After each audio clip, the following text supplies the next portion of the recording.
جو لوگ کمزور ذہن رکھتے ہیں ساری زندگی فیصلہ ہی نہیں ہوتا، کوئی ڈرتے رہتے ہیں، سہمے سہمے وقت گزارتے ہیں، اپنے آپ کو فکری یہ جو ایمان ہوتا ہے یہ بندے کو طاقتور کرتا ہے، بندہ مضبوط ہو جاتا ہے۔ مجھے بتائیے نا، جب ایمان پکا ہو کے روزی دینے والا اللہ ہے تو پھر بندہ کسی مالدار آدمی کے پیچھے کبھی بھاگتا ہے، کبھی کسی بڑے آدمی سے ڈرتا ہے؟ جب اسے پتا ہو کہ عزت اور ذلت اللہ کے دستے قدرت میں ہے، پھر وہ سیاستیں سازشیں یہ کام کرتا ہے۔ تو پہلے تو مضبوطی ایمان درکار ہمارے بچوں کے اندر، ہمارے مزاجوں کے اندر، جب تک وہ مضبوطی ایمان، حضرت مولا علی شیر خدا کرم اللہ تعالی وجہ الکریم ایک دفعہ بڑے علیل ہو گئے، کمزوری آ جاتی ہے، بندہ بیمار ہو جاتا ہے۔ تو ہمارے ہاں بیمار لوگ بعض اوقات ایسا جملہ بولتے ہیں جو کفر کے زمرے میں چلا جاتا ہے۔ آپ پریشان ضرور ہیں، تکلیف میں ضرور ہیں، لیکن آپ بات وہی کریں گے جو شریعت اجازت دیتی ہے۔ حضرت علی شیر خدا شدید علیل تھے، ایک صحابی تیمارداری کرنے گئے تو حضرت مولا علی کا چہرہ دیکھ کے پریشان ہو گئے، کہنے لگے آپ تو بڑے سخت علیل ہیں، اللہ خیر کرے، اللہ تعالیٰ آپ کو صحت دے۔ تو حضرت علی کہنے لگے تو فکر نہ کر، مجھے اس بیماری سے کچھ بھی نہیں ہوگا۔ نے کہا کیوں؟ فرمانے لگے مجھے نبی پاک علیہ السلام نے فرمایا تھا علی اس وقت دنیا سے جاؤ گے جب داڑھی خون سے رنگین ہو جائے گی، تو اس کا مطلب ہے میں خنجر کے وار کے ساتھ شہید کیا جاؤں گا، میں بیماری سے دنیا میں نہیں جاؤں گا، میں یہ بیماری سے مجھے کچھ بھی نہیں ہوگا، اللہ مجھے شفا دے دے گا، چونکہ حضور نے فرمایا کہ ساڈے نبی دی زبان ساڈے واسطے قرآن۔ تو سب سے پہلے تو اپنے ایمان کے اندر، توکل کے اندر مضبوطی پیدا کرے۔ مسلمان دیکھو نا، نماز پڑھنے سے روزی میں برکت ہوتی ہے، تو پھر اس کا مطلب یہ ہے کہ جب ٹائم آئے نا نماز کا تو گاہک جتنے مرضی کھڑے ہوں پھر دکان بند کرنی چاہیے، پھر نماز پڑھنی چاہیے، کیونکہ روزی تو اللہ نے دینی ہے، گاہکوں نے تو دینی۔ تو سب سے پہلے ضروری ہے مضبوطی ایمان، توکل، اللہ کی ذات پر بھروسہ۔ آپ کبھی میدان کربلا کا پورا نقشہ اپنے سامنے رکھیں نا، دو چیزیں ہیں، امام حسین کو نظر آ رہا ہے اب شہادت ہو جائے گی، اتنی بڑی فوج آئی ہے، خدا کی حکمت کے تقاضے سمجھ میں آ رہے ہیں، حالات کیا ہوں گے سمجھ آ رہی، پر ایک لمحے کے لیے بھی ان کا توکل کمزور نہیں ہوا۔ اپنے رب پر جو مضبوط بھروسہ ہے، سیدہ طیبہ طاہرہ حضرت فاطمہ الزہرا رضی اللہ تعالیٰ عنہا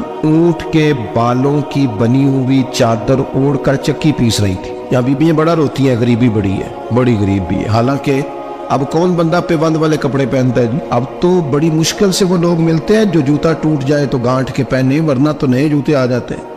حضرت سیدہ پاک اونٹ کے بالوں کی بنی ہوئی چادر اوڑھ کے چکی پیس رہی تھی۔ نبی پاک صلی اللہ علیہ وسلم نے دیکھا، آنکھوں میں آنسو ضرور آئے، پر محبوب نے فرمایا فاطمہ دنیا میں تھوڑی سی تکلیف برداشت کرو، قیامت کی ساری عزت اللہ آپ کو ہی عطا فرمائے گا۔ تو توکل کی مضبوطی، اللہ کی ذات پر بھروسہ، اپنے رب کریم کے ساتھ امیدوں کا وابستہ کرنا، اس سے مضبوطی آئے۔ دوسرا فرمایا وَعَمِلُوا الصَّالِحَاتِ، بہترین عمل کیا جائے زندگی میں، نیک اعمال کیے جائے، وقت ضائع نہ کیا جائے، ہر وقت کوئی نہ کوئی کام بندہ کرتا رہے۔ یہاں بہت سارے لوگ ہیں جن کو لوگ نیک کہنا شروع کر دیتے ہیں نا، وہ سمجھ لیتے ہیں شاید ہم سچی مچی نیک ہیں۔ لوگ جو کہتے ہیں حضرت صاحب کی بلا، پیر صاحب کی بلا، میں یہ طالب علموں کو، دوستوں کو، بلکہ اپنے آپ کو بھی کئی دفعہ کہتا رہتا ہوں، اپنے آپ کو سمجھاتا ہوں کہ یہ لوگ تجھے کہہ رہے ہیں حضرت صاحب، یہ تو رات کو تو اپنے آپ سے پوچھنا، اپنے رب سے پوچھ، کبھی موقع ملے تو اپنی گریبان میں جھانک، غور کر کے تیری کیفیت کیا ہے، تنہائی میں تیرا دل اللہ سے جڑتا ہے کہ نہیں، عبادت میں دل لگتا ہے کہ نہیں، خدا کا خوف دل میں رہتا ہے کہ نہیں، غریب کی محبت، عزیزوں قربت والوں کا احساس طبیعت میں موجود رہتا ہے کہ نہیں۔ ویسے تو میرا مطلب ہے، لوگ کہہ دیتے ہیں حاجی صاحب آپ بڑے سخی ہیں، تو اس سے تو نہیں نا بندے نے سخی ہونا، سخی تو تب ہونا ہے جب اللہ کی بارگاہ میں مقبول ہوگا۔ اعمال صالحہ، نیک کام، اور وہ کرتا رہے بندہ، کوئی بھی کام اسے نیکی کا مل جائے نا۔ دیکھنا اپنا معیار ہر انسان نے بنایا ہوتا ہے کامیابی کا۔ کچھ لوگوں کا خیال یہ ہوتا ہے کہ بچے میرے پڑھ گئے، اپنی اپنی جگہ پہ سیٹ ہو گئے، میں اب بڑے سکون میں ہوں۔ کچھ کی رائے یہ ہوتی ہے کہ میں نے سب بچے بچیوں کا بیاہ کر دیا ہے، گھر میرا بن گیا ہے، اب میں بڑے آرام میں ہوں، قرار میں ہوں، سکون میں ہوں۔ تو اپنی اپنی رائے ہوتی ہے، لیکن حقیقت وہ ہے، اصل وہ ہے جسے اللہ کے قرآن نے بیان کیا۔ اللہ کریم نے فرمایا والعصر، اے محبوب علیہ السلام ہمیں آپ کے زمانہ مبارکہ کی قسم ہو، ان الانسان لفی خسر، فرمایا بے شک انسان خسارے میں، نقصان میں۔ وہ اپنے تئیں کوئی دعویٰ کر لیتا ہے، آپ دیکھتے ہیں کہ بہت سارے لوگوں کے دعوے اپنے اپنے ہوتے ہیں نا۔ کسی بھی طالب علم سے آپ پوچھیں پیپر دے کے آئے تو پیپر کیسا ہوا ہے تو کیا کہتا ہے؟ جب کینڈیڈیٹ الیکشن لڑتے ہیں تو رات کو جب وہ سوتے ہیں تو سارے جیت کے ہی سوتے ہیں، ان کو سب یہی کہتے ہیں کہ لوگ سارے تیرے ساتھ ہی ہیں۔ حالات یہ جتنے بادشاہ حکمران ہوتے ہیں، ان کے بگڑنے کی بنیادی وجہ ہوتی ہے کہ یہ خوش فہمیوں میں مبتلا ہوتے ہیں۔ ہم میں سے بھی ڈھیر سارے لوگ ہیں جو خوش فہمیوں میں مبتلا ہیں۔ کچھ کہتے ہیں جناب हमारी निस्बत बड़ी तगड़ी है। भाई निस्बत तो इमाम हुसैन से तगड़ी तो किसी की नहीं ना। तो सारी रात नमाज पढ़ते थे, रोजे रखते थे, अल्लाह को याद करते थे। आप खाली निस्बत पर बैठकर अमल छोड़ जाएं तो ये कैसे मुमकिन है। तो अपने अपने कई लोगों ने मेयार कामयाबी के कायम कर लिए हैं। अल्लाह फरमाता है कि महबूब मुझे कसम हो ज़माने की, इंसान नुकसान में, ये दिन ब दिन जो वक्त गुजार रहा है तो इसका नुकसान, इसका खसारा, इसका घाटा बढ़ता जा रहा है रोज नुकसान में। कितना कितना उम्र का हिस्सा लोगों ने ज़ाया कर दिया, कितने कितने बेहतरीन लोग थे लेकिन रोजी रोटी के पीछे वक्त सारा बर्बाद हो गया। ये रिज़्क़े हलाल के लिए दौड़ धूप हो वो तो बड़ी बात, लेकिन तकब्बुर के लिए और ख्वाहिशात, बेजा ख्वाहिशात की तकमील के लिए, एक दूसरे से आगे बढ़ने के लिए बड़ा वक्त ज़ाया किया लोगों। अच्छा कोई भी नहीं जीता, खानदानों में भी कोई नहीं जीता, बरादरियों में भी कोई नहीं जीता, पर लड़ाई सारी जिंदगी की है। मैंने आगे गुजरना, मैंने आगे, हालांकि कोई किसी को जीतने देता ही नहीं। अपने अपने कई लोगों ने मेयार कायम किए कामयाबी के। अल्लाह फरमाते हैं बेशक इंसान नुकसान में है, लेकिन जिसमें 4 खूबियां पाई जाएं, अल्लाह का कुरान कहता है वो बंदा कामयाब हो। कौन कौन सी? इल्लल्लज़ीना आमनू, सब नुकसान में नहीं सिवाय उन लोगों के जो ईमान लाए। सबसे पहले क्या करे? ईमान हो उसके पास, मजबूत ईमान। वामिलुस सालिहात, और ईमान भी लाए और नेक काम भी करे। और सिर्फ नेक काम ना करे, वतवासौ बिल हक, लोगों को हक बात की नसीहत भी करे। और जाहिर है सच बोलेगा, हक बोलेगा तो बड़े लोगों के मुफादात को ठेस पहुंचेगी, कुछ लोगों को तकलीफ भी होगी। तो अब जब तकलीफ होगी तो फिर मुसीबत भी आएगी। तो अगर हक बात कहनी है तो फिर क्या करे? वतवासौ बिस्सब्र, पर एक दूसरे को सब्र की भी वसीयत करे। 4 चीजें पाई जाए, ईमान, अमाल सालिहा, हक की नसीहत, उस रस्ते में आने वाली तकलीफ पर सब्र। अगर ये 4 चीजें मुयस्सर आती हैं तो अल्लाह का कुरान कहता है बंदा कामयाब है। और अगर ये 4 चीजें नहीं तो फिर को बंदा जितना मर्जी दावा करे, जितना मर्जी शोर करे, जितना मर्जी ऐलान करे, वो कामयाब हो सकता। सबसे पहले तो अपना ईमान पक्का करे। ये जो कच्ची पक्की बातें करते हैं ना लोग, मुसलमान जो होता है ना, मुसलमान वो लवारिस नहीं होता, वो वारिस वाला होता है। उसका रब हर वक्त अपनी रहमत से उसकी हिफाजत करता है। मुसलमान हर वक्त नबी पाक अलैहिस्सलाम की निगाह करम में रहता है। इसे कमजोर बातें नहीं करनी चाहिए कि मेरे को पीछे चढ़ गया तो पता नहीं क्या हो जाएगा, बरादरी मुखालिफ हो गई तो पता नहीं क्या हो जाएगा, सच बोल दूंगा तो लोग पता नहीं मुझे मार देंगे। ऐसा हो नहीं सकता। छुरी हजरत इब्राहिम चलाए भी ना तो हजरत इस्माइल के हलक पे चलना उसने तब भी है जब अल्लाह हुक्म करेगा। तो अल्लाह की हिकमत होगी, हिकमत इलाही होती है तो कोई काम होता है, वरना होता। तो अपनी तबीयत में मजबूत ईमान, तवक्कुल, अल्लाह पे भरोसा, मजबूती अफकार की, कच्ची बातें नहीं। देखो नबी पाक सल्लल्लाहु ताला अलैहि वसल्लम ने फरमाया नेकी को कभी हकीर नहीं समझना, कभी हकारत से नहीं नेकी करनी कि ये बड़ी छोटी है तो मैं इसको करूँगा। फरमाया कभी हकीर ना समझना, नेकी का काम जो भी मिले कर देना। फरमाया अगर भाई से मुस्कुरा के मिलोगे बिना तो इस पर भी अल्लाह तुम्हें सदके का सवाब अता करेगा। हम तो उस दिन से के मानने वाले हैं जो कहते हैं तू गली से रोड़ा उठा दे, कांटा उठा दे, किसी की तकलीफ दूर कर दे, किसी पर गुंजाइश कर दे, किसी के लिए आसानी कर दे। जो भी खैर का काम मुयस्सर आए पूरे दिन में उसे छोड़े नहीं। सुबह घर से निकले, वो एक सहाबी थे, गालिबन ताबी थे, तो बाजार जाते अपने गुलाम के साथ तो सारा बाजार घूम के वापस आ गए। खादिम ने कहा जनाब को ना कोई खरीदा ना कुछ बेचा। तो आप सारा बाजार घूम के आ गए। फरमाने लगे तेरा क्या ख्याल है? मैंने कुछ भी नहीं किया। कहा जनाब फिर क्या किया है? फरमाने लगे तुमने देखा जो बंदा भी गुजरा मैंने उसको कहा अस्सलाम वालेकुम, तो कितनी को नेकियां मैं जमा करके आ गया हूँ। कोई खैर जो मुयस्सर आए। हम समझते हैं कि शायद को करोड़ को रुपया होगा तो पूरी मस्जिद बनाऊंगा तो फिर मैंने नेकी कर दी है। शायद जनाब मैं, हालांकि ये छोटे छोटे काम है ना, छोटे छोटे काम, इनसे तो इनकी तो ज्यादा जरूरत होती है, इनकी तो ज्यादा हाजत होती है। कोई आप रास्ते में गुजर रहे हैं तो नीचे कोई खड्डा बना हुआ है तो उस पर हम क्या करते हैं, गाड़ी में बैठ के तबसरा करते हैं, ए रोड खोरे कदों बढ़ना है भाई, ये खड्डा है ना तो आप नीचे उतरे ना, तो आप धावड़ा ले ना, कई पकड़े ना, ये तो 5 मिनट का काम है, यहाँ आसानी कर देना, आप इसमें गुंजाइश कर दें। हुजूर सैयद आलम अलैहिस्सलाम ने फरमाया, इमाम राजी ने हदीस लिखी है, कयामत के दिन एक बंदे को अल्लाह माफ करेगा तो मालिक वो बंदा अर्ज करेगा या अल्लाह मैं तो बड़ा गुनहगार हूँ, किस वजह से माफी हुई? फरमाया रात के वक्त तू गुजर रहा था, तेरे पैर से रोड़ा टकराया था, तूने उठाया इधर उधर देख के कि कोई अल्लाह के किसी बंदे को तकलीफ ना हो जाए।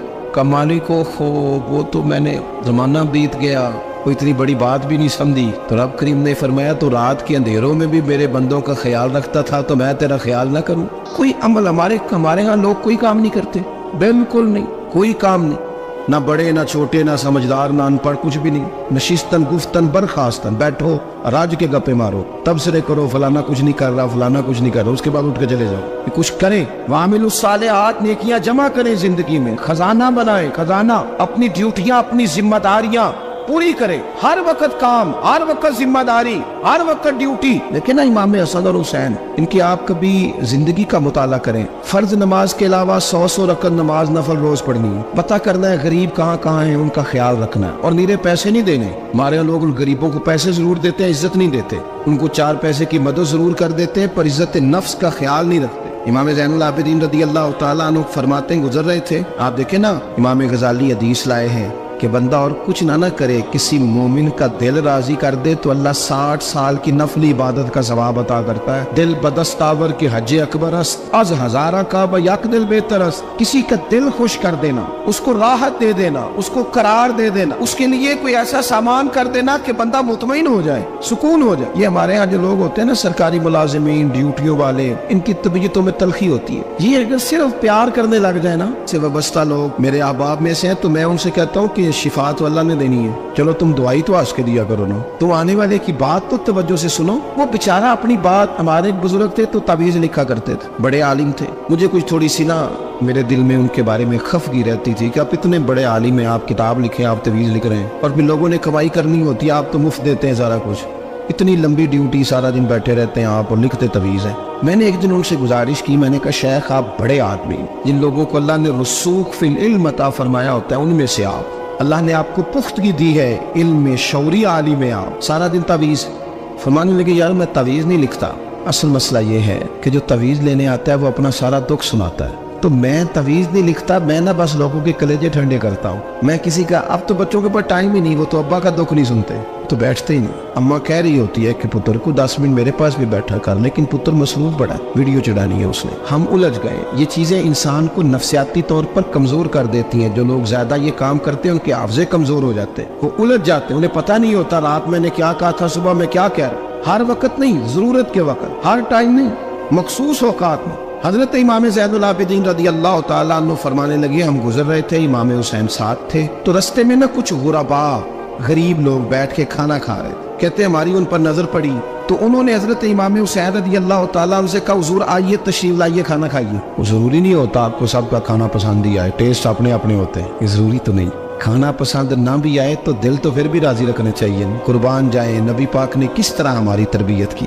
حضرت عائشہ صدیقہ رضی اللہ تعالیٰ عنہ فرماتی ہیں، کریم محبوب کا میں نے یہ طریقہ دیکھا کہ اگر کھانا ناپسند ہوتا تو چھوڑ دیتے، پر کبھی اس میں سے نقص نہ نکالتے، عیب جوئی نہ کرتے. گرمی کے موسم میں کھڑی ہے بیچاری خاتون، اور کتنی مشقت سے اس نے کھانا بنایا، اور کتنی گرمی صحیح ہے چولہے کے سامنے، لیکن صاحب کو کھانا رکھا ہے تو وہ کہتے ہیں یہ تو کی پکایا ہے، وہ کھانے والی چیز ہے بھئی، اس طرح کرنا. اب جو اگلی انڈیا وہ تو پکا، آنا تو کھڑا ہو. یہ پتہ چلی یہ کام کتنی مشقت کا ہے. زندگی میں کچھ تھوڑا سا دوسروں کا خیال رکھنا، یہ بھی تو دین کا حصہ ہے. آپ اپنی زندگی میں ہمیشہ اپنے لیے سوچے، کسی اور کا سوچے ہی نہ. تو میرے عزیز یاد رکھیں گے آپ، امام زین العابدین کہتے ہیں نبی پاک صلی اللہ تعالیٰ علیہ وآلہ وسلم نے نا حضرت امام علی مقام کی، امام حسن اور حسین کی اس طرح سے کچھ تربیت فرمائی تھی کہ غریب پروری ان کے اندر رچ بس گئی، مزاج بن گیا. وہ غربا بیٹھے تھے دسترخوان بچھائے سڑک کے کنارے، تو امام حسین گزرے تو انہوں نے آواز دی. امام صاحب لوگ کہنے لگے حضور تھوڑی روٹی نہیں کھا لیتے ہمارے ساتھ. تو امام صاحب آ گئے، نیچے بیٹھ گئے غریبوں کے ساتھ. کوئی جرت کرے نا، چلو امیروں نے تو غریبوں کے ساتھ بیٹھنے کی جرت نہیں کرنی، کوئی پیر ہی بیٹھ جائے غریبوں کے ساتھ، وہی مہربانی کر دے کہ میں پیر صاحب ہوں، قبلہ ہوں، تو میں ہی چلو لنگر کھا لو مریدوں کے ساتھ بیٹھ کے. ہماری تو محفلوں میں بھی نا جی نعت خانوں کا، مولویوں کا، دوسروں کا کھانا اور ہوتا ہے، اور غریب آدمی کو شاپر میں چاول ڈال کے دیتے ہیں، ساتھ اسے کہتے ہیں یہ لنگر شریف ہے. بھئی اگر یہ شریف ہے، تبرک ہے، تو اے پیر صاحب نو نہیں سی لنگدا، اڑتا ہے گلے میں لنگر ان کو. یہ لنگر شریف جو ہے یہ نعت خان کو بھی تو گزرنا تبرک ہے کہ نہیں؟ ہاں نہ تو کرو نا. تو جیڑی زیادہ تبرک والی شیف ہے وہ پیرانوں بھی تو کھانی چاہیے نا. نعت خان کو اس کے لیے لہدا سے مرغ مسلم اعلیٰ کھانے. میں اکثر دوستوں سے کہتا ہوں چلو میلاد شریف پہ صحیح سب کے لیے اچھا کھانا پکاؤ. چلو جس غریبوں کے بچوں کو بیچاروں کو سارا سال وہ بوٹیوں کے لیے لڑتے ہیں، تم میلاد بھی اچھی روٹی پکا دو. تو بچہ جب کھائے گا نا بہت ساری بوٹیاں اور چاول، اور اپنے ابا سے پوچھے گا کہ ابا جی آج کی گل ہے، تو हो सकता है गरीब बाप रो ही पड़े और उसे कहे पुत्र तो आज राज राज के खाज साढ़े नबी पाक दा मिलाद शरीफ। तो इमाम हुसैन रदी अल्लाह तआला अन्हु ना आके गरीबों के बीच बैठ गए जमीन पे। उन्होंने कहा खाइए। तो वो जिस तरह वो खा रहे थे ना सादे बर्तनों में सादे, इमाम हुसैन खाना खाने लग गए। मैंने कहा खैर का काम कोई भी मिले उसे जाया, चलो और कुछ नहीं कर सकते थे, किसी को सड़क ही पार करा देना बिना को, चलो और कुछ नहीं कर सकते तो आपको पता है कि सामने वाला बोझ लेके गुजर रहा है, आप थोड़ा सा हट जाएं रोड से, उसे गुजर लेने दें। कोई तो काम जिंदगी में कोई इरादा तो खैर का बंदा करे। इमाम हुसैन बैठ गए, उनके साथ रोटी खाई। थोड़ी देर के बाद इजाजत ली, फरमाया जाऊं? कहने लगे हुजूर और खाइए। फरमाने लगे मैं तो अभी रोटी खा के आया था और आज तक ऐसा नहीं हुआ कि दोबारा खाना खाऊं। एक लुकमे की भूख नहीं थी, जितना भी खाया है ना ये तुम्हारा दिल खुश करने के लिए खाया है। गुरबा मसाकिन की व आमिलुस सालिहात, ईमानदार बंदा ईमानदारों जैसे काम करता ही अच्छा लगता है। 25-25 हज किया इमाम हसन और हुसैन ने मदीने से मक्के पैदल जाके। मैं कहता हूँ चलो हम बाजमात नमाज ही पढ़ लिया करें। चले हुजूर सल्लल्लाहु अलैहि वसल्लम ने फरमाया फजर की नमाज पढ़ के बैठ जाओ, इशराक चाश तक अल्लाह का जिक्र करो, 2 नफल इशराक के 2 चाश्त के पढ़ लो, अल्लाह 2 हज और 2 उम्रे का सवाब अता कर देगा। मुश्किल काम तो नहीं। अहले बैत ने हमें सबक ये पढ़ाया है, हुजूर के असहाब ने हमें सबक ये पढ़ाया। तीसरी बात फरमाया वतवासो बिल हक। सिर्फ ये नहीं कि तुम नमाज पढ़ के तो बैठ जाओ, तुमने ना बेनमाजी को नमाज की दावत भी देनी है। मजलूम पर जुल्म होता रहे और कोने में चुप करके बैठे नहीं रहना, बल्कि अगर हाथ पकड़ा जा सकता है तो जालिम का हाथ पकड़ना है। नबी पाक अलैहिस्सलाम ने फरमाया अपने भाई की मदद करो चाहे वो जालिम हो या मजलूम हो, भाई की मदद करो चाहे जालिम हो या मजलूम हो। तो सहाबा ने अर्ज की या रसूल अल्लाह सल्लल्लाहु तआला अलैहि वसल्लम ये मजलूम की मदद तो समझ में आती है, ये जालिम की मदद कैसे करें? नहीं समझ आ रही है आपको बात? या रसूल अल्लाह सल्लल्लाहु तआला अलैहि वसल्लम मजलूम के साथ खड़ा होना तो हमारी अकल में आ गया, तो जालिम की मदद कैसे करनी है? नबी पाक सल्लल्लाहु तआला अलैहि वसल्लम ने फरमाया जालिम को जुल्म करने से रोक दो, तुमने उसकी मदद कर दी, उसे बाज करो। लेकिन हम तो इतनी जुर्रत ही नहीं रखते बदी को बदी कहने की, इतनी ताकत ही नहीं होती। झूठ को झूठ कहने की हिम्मत, हमारे घर में सारा कुछ हो रहा होता है, हमें पता होता है कि फलां जगह पे हमारा कबीला हमारी बरादरी गलत है, पर इतनी जुर्रत करते हम सच बोलते जरूर है पर दूसरों के बारे में, अपने बारे में सच बोलने को तैयार नहीं होते। जुर्रत का मुजाहरा करें, जिंदगी में हक को हक कहना सीखें, गलत को गलत कहना सीखें, झूठ को झूठ कहें, बदी को बदी कहें, सच्चाई का साथ दें हमेशा। हमने जब तक देखो ना जुल्म होता रहे, ज्यादती होती रहे, अपना दरवाजा अंदर से बंद कर लो, पुत्र बाहर ना जाना। क्यों जी? बाहर उस पे जुल्म हो रहा है, उनके घर आग लगी है, को हमारे घर तो नहीं ना लगी। याद रखना पड़ोसियों की आग ना बुझाओगे तो अपने घर भी आ जाएगी। अगर मजलूम का हाथ नहीं पकड़ोगे तो जालिम दिलेर हो जाए। और हमारे जितने भी बुजुर्ग गुजरे उन्होंने जालिमों को जालिम कहा। इमाम अहमद बिन हंबल ने जेल काटी, इमाम आजम अबू हनीफा ने जेल काटी। आजकल लोग कहते हैं मौलाना साहब आपने ना जनाब गलत को गलत नहीं कहना, सियासत की बात नहीं करनी। क्यों जी?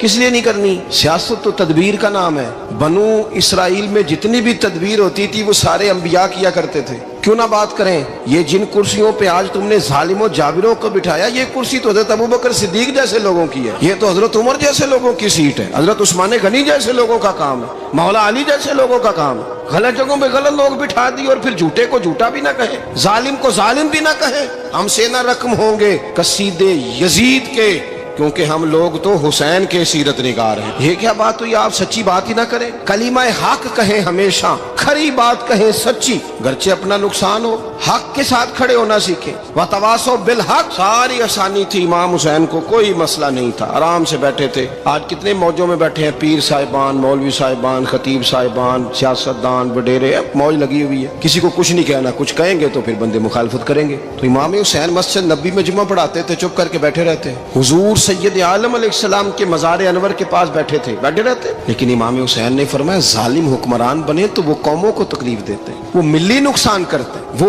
उम्मत का चेहरा मोहरा बिगाड़ के रख देते हैं। लिहाजा खड़े होना पड़ता है, कलिमा हक कहना पड़ता है, इलाए कलिमतुल हक के लिए निकलना पड़ता है। आप अपनी जिंदगी के अंदर सच्ची बात करना सीखें। इलेक्शन के दिन आ गए, मेरे एक बड़े मोहब्बत वाले साथी थे, वो आ गए वोट के लिए। वैसे भी ये जो बीमारी हमारे मुल्क में है ना जी, हमारे यहाँ हुक्मरान बाजों का कहते हैं ओए हो जी जमहूरियत बड़ी जरूरी है। वो भी किस मुसीबत का नाम है जमहूरियत? इकबाल तो कहते हैं कि ये वो चीज है कि जिसमें पता ही कोई नहीं होता, पढ़े लिखे अनपढ़ का, छोटे और बड़े का, सियाने और बेवकूफ का। जमहूरियत वो तर्ज हुकूमत है कि जिसमें बंदों को गिना करते हैं, तोला नहीं करते रहते हो हर वक्त। कौम को उसका हक मिलना चाहिए, गरीब की मदद होनी चाहिए, इंसाफ मिलना चाहिए। बाकी ये तुम्हारी कहानियां हैं डिक्टेटरशिप और जमहूरियत, और हमें तुम्हारी समझ भी नहीं आती। हर डिक्टेटर के साथ होते हो, बातें जमहूरियत की करते हो, जहां तुम्हारा दिल करता खड़े रहते हो। हमें तो कोई इससे गरज नहीं, काम होना चाहिए। बल्कि जो लोग कुव्वत नाफजा रखते हैं उन्हें समझना चाहिए कि मुल्क की भाग दौड़ हमेशा मजबूत हाथों में रहे, और वो इस तरह का निजाम वज़ा करें, मिल बैठे सारे इदारे कि गरीब की सुनी जाए। वो मुझे बड़ी अच्छी तरह याद है जब वो एक हुकूमत खत्म हुई और जो एक फौजी रह के गए थे 11 साल, उनकी हुकूमत आई तो मैं बाहर निकला तो एक बुजुर्ग थे, वो सुबह सुबह नाश्ता बेचा करते थे हमारे इलाके में, चावल और चने बने। तो मैंने उनसे कहा, बुजुर्गो पता लगा जी रात की हुकूमत बदल गई है। तो फरमान लगे, पुत्र जेड़ा मर्जी भी आ जाए, मैं तो यार चावल बेच के रोटी खानी, हमें तो इनसे गरज ही नहीं। अल्लाह जाने कौन आया कौन गया, तो खेल तमाशा बनाया हुआ है। तो झूठे को झूठा कहे। मेरे एक दोस्त हैं इलेक्शन लड़ते हैं, मुझे एक दफा आके कहने लगे आपने कभी वोट नहीं डाला, इस दफा जरूर डालें। मैंने कहा नहीं डालता मैं। कहने लगे वोट कौम की अमानत है। तो मैंने कहा अमानत किसी बेईमान को दे दूं? अमानत तो अमानतदार को दी जाती। नहीं समझे आप बात? ये सारे कहते हैं ना वोट कौम की, तो अमानत किसको देनी चाहिए? सही बताओ। चलो हुण तुसी बोलना नहीं, बस दिल च गल रखनी, दिल च। देंदे वैसे अमानतदारा नहीं हो ना? नहीं, मैंने कहा बोलना नहीं, हमें किसी को पता ना लग जाए। देते वैसे अमानतदारों को ही हो ना? ये अपने दिल से पूछो, फैसला लो, अल्लाह से डरो। जालिम का मददगार जालिम होता है, जालिमों का मददगार जालिम होता है। वो तेरे मेरे वोट पर जीत कर जब जुल्म करेगा तो फिर कौन है तो ये दावा करेगा कि जनाब मैं जालिम का मददगार नहीं? सोचो समझो, गौर करो। इमाम हुसैन रदी अल्लाह ताला अन्हु ने फरमाया, सच को सच कहेंगे, झूठ को झूठ कहेंगे। ये नहीं हो सकता कि जनाब जुल्म होता रहे और चुप रहे। और ये सबक कहाँ से पढ़ा उन्होंने? मौला अली शेर खुदा से। जब हजरत उस्मान गनी रदी अल्लाह ताला अन्हु पर बलवाइयों ने हमला किया ना, तो चूंकि हजरत उस्मान गनी खालू थे इमाम हसन और हुसैन के, हजरत उस्मान खालू हैं, सगे खालू हैं, तो हजरत मौला अली शेर खुदा ने ये नहीं कहा कि पुत्र इतने बंदे आ गए हैं, तलवारें हैं, मुआसरा है, बाहर ना निकलना, बल्कि हजरत मौला अली ने खुद अपने दोनों बेटों को तलवारें पकड़ाई और हजरत उस्मान गनी के दरवाजे पे खड़ा करके कहा, पुत्र ख्याल रखना तुम्हारे होते हुए कोई भी शख्स हजरत उस्मान गनी का दरवाजा ना क्रॉस कर पाए। खुद अपने बच्चों, हर जंग में हजरत अली साथ लेके जाते थे। हम तो बच्चों को दिलेरी सिखाते ही नहीं, बुज़दिल। और कुछ हमें बाबे मिल गए, वो कहते हैं मुंडे नू साया है। मैं क्या बाबे नू आप साया है, इनू भी करो दम कराओ, इसको नजरी साया आता। कैसे नादानों से पाला पड़ गया। क्या होता है वो साया? अच्छे भले सियाने नौजवान बत्ती बंद करके अंदर लेटा हुआ बच्चा है, बाबे नू बाबा कह गया इनू साया। बाबा केड़ा कह गया जेड़ा बाहर रोटी लैन आया सी। भी एडी पहुंची सरकार होंदी ते टुकर ही घर खा लेंदी। लोगों की किस्मत का हाल बताता है, अपनी इतनी खराब है कि मांगता फिरता है। क्या मजाक बनाया हमने अपने साथ। थोड़े समझदार हो जाए, हर बंदे की बात का असर कबूल ना किया करें। मोमिन के पास ताकतें होती हैं, जो जिधर लगाता है चुप करके लग जाते हो। इन्नल्लज़ीना क़ालू रब्बुनल्लाहु सुम्मा इस्तक़ामू ततनज़्ज़लु अलैहिमुल मलाइका। अल्लाह कहता है तू डटना सीख, रब का नाम लेके डट जा, रब तेरी मदद के लिए फरिश्ते भी नाज़िल कर देगा। फरमाया ये नबी मोमिनों के जानों से भी ज्यादा करीब है। हम बड़ा आम लफ्ज बोलते हैं कि फलां चीज मेरे दिल के बड़ी करीब है, मेरी सोच के बड़ी। जो लोग दिल के करीब होते हैं उनके पास उठने बैठने को दिल करता है। तो अल्लाह करीम ने कुरान पाक में फरमाया कि ये पैगंबर सल्लल्लाहु अलैहि वसल्लम तुम्हारी जानों से भी तुम्हारे करीब है। और हुजूर ने वजाहत कर दी, नबी पाक ने वजाहत कर दी। हुजूर ने फरमाया ला युमिनु अहदुकुम हत्ता अकूना अहब्बा इलैहि मिन वालिदिही व वलदिही वन्नासि अजमाइन, औ कमा क़ाल नबी सल्लल्लाहु अलैहि वसल्लम। फरमाया तुम में से कोई उतनी देर तक मोमिन हो ही नहीं सकता जब तक हर चीज से बढ़कर मुझसे प्यार न करे। एक मिसाल दे लूं, बात आसान हो जाएगी। जिस घर के अंदर पैसा बेशुमार हो, दौलत बेशुमार हो, मकान एक नहीं चार हो, और दुनिया की सारी आसानियां घर में मौजूद हो, सारे दोस्त मेरी बात पे तवज्जो करना, हर शय हो, बैंक बैलेंस भी ठीक ठाक हो, बच्चों का फ्यूचर सेफ हो, लेकिन घर के अंदर मियाँ बीवी की सुलह ना हो, बच्चे कहते हैं घर में हर चीज है पर अम्मी और अब्बा का झगड़ा हर वक्त जारी रहता है, वो घर सही चलता है? हमने बोलना इसलिए नहीं कि ये बातें लोग, ये घर के अंदर की बातें हैं ना। हालांकि पाकिस्तान का तज्जिया यह है कि 95% मियाँ बीवी के हालात ठीक नहीं। पाकिस्तान ये सरकारी आदादोशुमार है, 95% घरों में इख्तलाफ राय है। یہ بات ذہن میں بٹھا لیں کہ میاں بیوی کا اگر اتفاق نہیں نہ ہوتا تو وہ کہیں کہ گھر میں کوئی بھی خوشی رہے گی تو یہ ممکن ہی نہیں، یہ سوال ہی نہیں پیدا ہو۔ 6 بچے ہوتے ہیں اور شادی کو 24 سال گزر جاتے ہیں، پھر بھی طلاق ہو جاتے ہیں، اس لیے کہ میاں بیوی کے لیے سب سے ضروری چیز آپس کی محبت ہے۔ اور یار کیا خوبصورت انداز ہے میرے رسول پاک علیہ السلام کا، جتنی شاندار طبیعت حضور نے مولا علی شیر خدا کی تھی اتنی کوئی کر سکتا ہے؟ اور جتنی اعلیٰ ترین تربیت اور حسن سیدہ فاطمہ کو اللہ نے دیا کسی اور کو مل سکتا ہے؟ لیکن میرے نبی پاک علیہ السلام نے ان کی شادی کے بعد ان کو اکٹھے بٹھا کے ان کے سر آپس میں جوڑ کے ہاتھ اٹھا کے دعا کی تھی کہ اے اللہ ان کے درمیان محبت پیدا فرما دے۔ میاں بیوی کے درمیان جو سب سے اہم چیز ہے وہ محبت ہے۔ بچے کہتے ہیں ہم کدھر جائیں، ابا کی سنے کہ اماں کی سنے؟ اور اکثر گھروں میں بچوں کی تربیت رک جاتی ہے اس لیے کہ میاں بیوی کا سلوک نہیں ہوتا، تباہی اتر جاتی۔ گھر کے اندر ہر شے ہے پر ان کا پیار نہیں۔ پتہ یہ چلا کہ گھر میں محبت نہ ہو تو گھر نہیں چلتا۔ اگر محبت کے بغیر ایک گھر نہیں چل سکتا تو محبت مصطفیٰ کے بغیر دین کیسے چلے گا؟ گھر نہیں چلتا میرے بھائی، ٹوٹ جاتا ہے، بکھر جاتا ہے۔ سارا کچھ ہونے کے باوجود میں نے مردوں کو روتے ہوئے دیکھا ہے، عورتیں تو روتی ہیں، میں نے مردوں کو روتے ہوئے دیکھا۔